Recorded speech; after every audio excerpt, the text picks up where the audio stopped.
Lesson 3: City Maps and Their Elements. Greetings, Luis. How are you doing? I found in my suitcase the map of Mexico City and the guide to the subway network that I got on vacation when I was visiting that city. Both of them were very helpful in locating the tourist spots. Do you remember how they help us to calculate distances, approximate times, and to decide the route by which we will reach our destination? What an adventure when we took the subway in the opposite direction. When I got home, I showed the maps to my family and told my cousin about the parks, the museums, and the houses of your relatives that we visited. When you come here in your next vacations, I will show you the map of my town, although I assure you it won't be so complicated to go through it. It is a quiet place where we can walk to many sites and beaches. Anyway, I send you a hug and a photograph from Cihuatanejo, Guerrero. Toño. Let's begin. To get information on how to get to a place, you can use a city map like Luis and Toño, the two friends mentioned in the previous mail. Comment with a classmate if you have used a city map of the place where you live or of another city, or perhaps you made one. Let's explore. Observe the graphic scale of the map of Mexico City in the map below, and answer the following questions. How many kilometers is each centimeter, assuming that the graphic scale measures 4 centimeters? At what cardinal point is Guerrero located? Between which geographic coordinates is Guerrero located? On a national scale map like the one you just checked, it is impossible to find with accuracy the tourist area of the city of Cihuatanejo. Look at the following city map and write how you would use the map of Mexico to locate a tourist area. Let's learn more.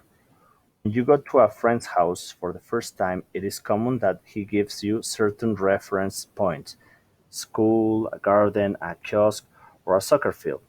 However, for someone who do not know the place, it is likely that these references will not be enough to locate the place you want to go. So you will need a city map. The city maps represent the places and constructions with lines. With them, it is possible to know some precise details, such as the layout of the streets, the location of parks, roads, and railroad tracks. City maps are the representation of a city seen from above, like you're flying over it. From that perspective, you can see the layout of the streets and blocks, as well as some places of interest, monuments, buildings, and of artistic value, and museums. Drawings provide a detailed description of the elements that make them up. They also use colors, symbols, and drawings to distinguish them. The cardinal points north, south, east, and west are indicated on the map the, dire- and guide the direction in which we should move around.